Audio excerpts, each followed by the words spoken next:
सास बहू का प्यार। ओ मेरी प्यारी बहू, जरा मेरे हाथों में मेहंदी तो लगा दे। कल एक शादी में जाना है। अभी आई माँ जी। माया गिरजा के हाथों में बहुत सुंदर मेहंदी लगा देती है।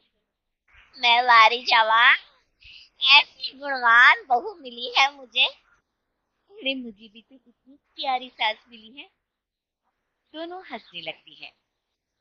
ये बात उनकी पड़ोसन कमला सुन लेती है। बढ़िया ही गुणवान बहू और प्यारी सास, सब नाटक है नाटक।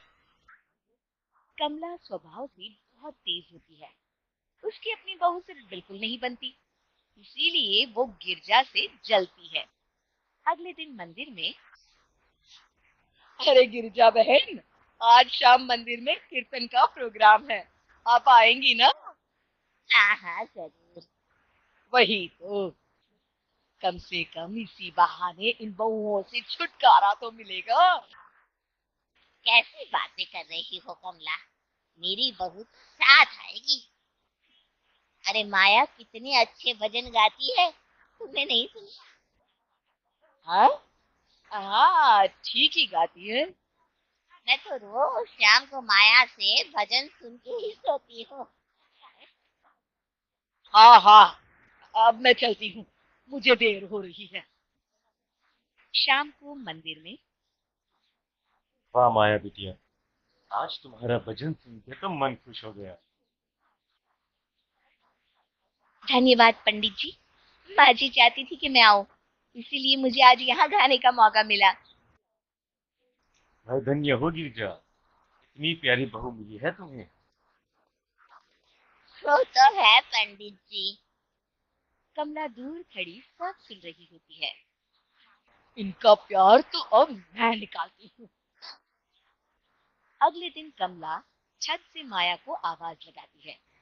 अरे माया, जी बुआ जी। जरा इधर तो आना, कुछ बताना है। अभी आई बुआ जी। क्या हुआ? माया कमला के पास जाती है। पता है, कल सुबह गिरजा मंदिर में कह रही थी कि उसकी किस्मत फूट गई जो उसे तेरे जैसी बहू मिली। अच्छा बुआ जी, इसी बात पर गुस्से में कह दिया होगा। आप तो जानती हैं, माँ जी मुझे कितना प्यार करती हैं। अरे वो चाहती ही नहीं थी कि तू मंदिर में आए, वो तो मेरे बहुत कहने पर तुझे लेकर आई। दरअसल बुआ जी, घर पर बहुत काम रहता है ना, इसलिए माँ जी ने सोचा होगा मैं थक जाऊंगी। देखिए ना, कल हम मंदिर से देर रात घर आए तो उन्होंने कोई काम मुझे अकेले नहीं करने दिया। खाना उन्होंने खुद बनाया। अरे ये कलमुही तो अपनी सास की बुराई करने को तैयार ही नहीं। और कुछ बुआ जी? है? नहीं नहीं, और कुछ नहीं, तो जा यहाँ से। अगले दिन मंदिर में, अरे ओ गिरजा, कल तेरी बहू आई थी मेरे पास। माया आई होगी, वो सबसे हंसती बोलती रहती जो है। अरे हंसना बोलना क्या, तुझे कोस रही थी।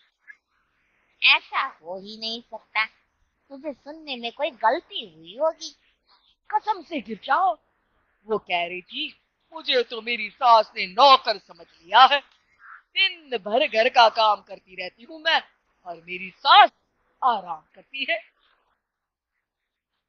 अरे ज्यादा काम से थक गई होगी, सब मैं क्या ही होगा। वैसे भी काम तो वो करती ही है। मुझे आराम की आदत उसी ने लगाई है। हाँ। वो भी हो, थोड़ी नकेल कस ले, बाद में ये बहुएं सास को घर से ही निकाल देती है। कैसी बातें करती हैं कमला। मैं तो कहूंगी तू अपनी बहू के साथ प्यार से रहा कर, इधर उधर की बातों में ज्यादा ध्यान मत दिया कर। बड़ी आई मुझे सिखाने, मैंने तो तेरी भलाई के लिए कहा था, नहीं सुनना तो जा कहां से। अगले दिन, क्या हुआ माँ जी? कमला बुआ जी क्या कह रही थी? तू तो जानती है कमला और उसकी बातें। हाँ हाँ, बड़ी परेशान है हमारा प्यार देखकर। अरे ना समझ है वो। दोनों खिलखिलाने लगती हैं। शाम को कमला मंदिर के कोने में अकेली बैठी होती है। क्या हुआ कमला बेटी? पंडित जी, मैं बहुत परेशान हूँ। मेरी बहू मुझे प्यार नहीं करती। वही गिरजा की बहू जान छिड़कती है। ये तो अपनी अपनी करनी है बेटा। गिरजा की बहू ही नहीं, गिरजा खुद भी तो अपनी बहू को जान से ज्यादा चाहती है ना। तो है। बस बिटिया, इसी में सारा भेद छुपा है। प्यार दो तो प्यार मिलेगा ही। और कभी आपस में मन मुटाव हो भी जाए तो उस बात को भुला दो। गलतियां तो हम सबसे होती हैं, आखिर हम सब इंसान ही है ना। ये तो आप सही कह रहे हैं पंडित जी। जाओ, और दूसरों की बगिया में आग लगाने की जगह अपने बगीचे के पौधों को सींचो। जी पंडित जी। शिक्षा: दूसरों को अच्छा देख उनसे ईर्ष्या करने की जगह खुद को अच्छा बनाने का प्रयास करें।